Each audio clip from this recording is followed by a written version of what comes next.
Bonjour Élise Goiseau. Bonjour Jean-Philippe Denis. Élise Goiseau, vous êtes professeure assistante à Excelia Group. Oui.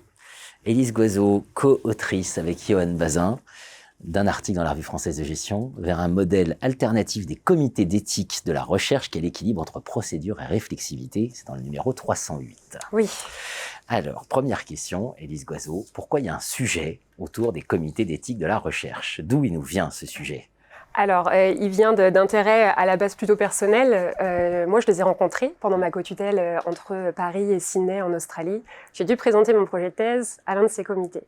Par la suite, j'ai échangé avec des chercheurs en France, Julienne Brabet notamment, Yoann Bazin, qui m'ont invité pour partager cette expérience lors d'une table ronde de la Société française de management en 2019. Et en parallèle, on commençait à voir un peu petit à petit des institutions qui pensaient, en sciences de gestion, qui commençaient à réfléchir à la mise en place de ces comités, ou qui les avaient déjà mis en place. Donc c'est comme ça qu'on a décidé de travailler sur le sujet, notamment avec Yoann. Bien. Alors, pourquoi ils font débat, ces comités d'éthique? Alors, si on prend notamment le cas australien, qui nous donne un bon point de référence, pourquoi ça fait débat le fait que ça arrive en France? Alors, je vais déjà peut-être décrire un peu le cas australien, qui peut se rapprocher peut-être des cas canadiens, états-uniens, etc. En fait, c'est une obligation qui est inscrite dans la loi australienne. C'est-à-dire qu'à part toute recherche incluant des êtres humains, doit obligatoirement recevoir la validation d'un comité d'éthique. Alors, ça veut dire quoi un projet risqué? Alors, un projet risqué, c'est une bonne question. C'est le risque que ça ferait vivre aux participants. Alors, est-ce que c'est un risque peut-être émotionnel, peut-être auprès de l'entreprise, voilà, quelqu'un qui va être anonyme. Enfin voilà, c'est assez vaste et en fait, ça laisse un peu à la. Enfin, voilà, c'est les membres du comité qui jugent ce qui est risqué ou non. Et puis risque, c'est le risque juridique aussi quand même. Oui, tout à fait. Alors, pourquoi ça fait problème? Pourquoi ça fait problème? On aperçoit dans la littérature 4 grands types un peu de critiques. La première, c'est autocensure et standardisation des recherches. Typiquement, ce qui s'est passé dans mon cas, c'est contrainte temporelle et financière sur les doctorats. Donc, il fallait que j'obtienne le plus vite possible cette fameuse approbation. Donc, on m'a fortement conseillé d'abandonner l'observation au profit des traditionnels entretiens. On m'a conseillé d'enlever le mot culture de ma problématique parce que ça pourrait faire tomber la recherche dans le périmètre des recherches sensibles. Donc, en fait, censure des chercheurs, je vais pas me lancer dans des projets qui peuvent être assez intéressants ou même utiliser certaines méthodologies et en fait, standardisation parce que tout le monde se lancera plutôt dans les questionnaires, les entretiens et voilà. Un deuxième volet de critique, c'est sur les stratégies en fait que mettent en place les chercheurs anglo-saxons face à ces comités et des stratégies finalement qui viennent in fine éloigner d'une réflexion éthique. Donc il y a Larouche en 2019 qui en met 4 en avant la capitulation, j'abandonne des projets, l'adaptation, donc c'est l'hyperconformisme, je questionne même plus le comité.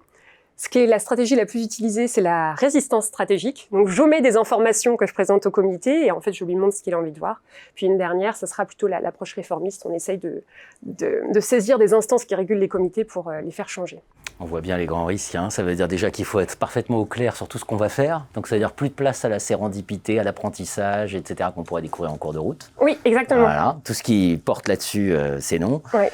Quand même une logique de soupçon. Oui, tout à fait. De contrôle et de soupçon, ça c'est très clair aussi. Et la question évidemment qui fâche, où on en est en France? Alors en France, donc aujourd'hui c'est pas du tout comme en Australie, c'est pas une obligation légale. Les seules obligations légales, c'est plutôt pour le médical, la psychologie. Cependant, on voit la mise en place arriver de comités d'éthique, les CER, mais qui n'ont pas du tout une vocation dans les universités. Qui n'ont pas du tout une vocation à être, voilà, il faut passer, c'est obligatoire, on peut y mettre un avis consultatif, c'est sur la base du volontariat. On a fait passer, grâce à la FNEJ, aux associations scientifiques, un questionnaire avec Yoann Bazin à plusieurs chercheurs en sciences de gestion, 200 réponses environ. Sur les 200 réponses, il y en a quand même 30% environ qui nous disent qu'il y a des comités au sein de leurs institutions. Donc c'est déjà là. C'est là, mais après, ça diffère dans les pratiques, c'est pas du tout standardisé, c'est très tâtonnant, c'est le début. Une des grandes critiques que vous formulez aussi, c'est que c'est payant. Alors ça c'est un cas particulier, qui est ça c'est vraiment une des dérives assez terribles qui est en train de se passer aux États-Unis. Un livre écrit par Sarah Babb en 2020 où en fait elle nous explique que ils commencent à externaliser les comités d'éthique.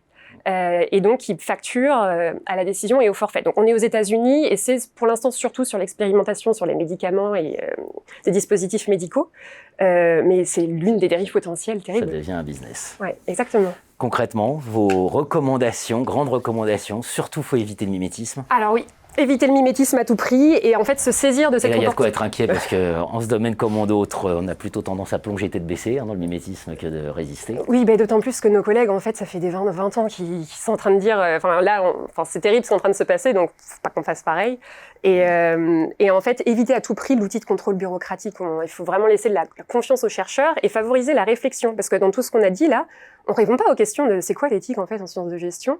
Et en fait, il y a cette émergence d'une sorte d'éthique universaliste plus que particulariste. Donc je suis en finance, en RH, en marketing, je suis constructiviste, positiviste, même d'un individu à l'autre. En fait, mon approche de l'éthique va pas être la même. Et le tout, c'est de respecter ça en fait, et de réussir à négocier ces différences.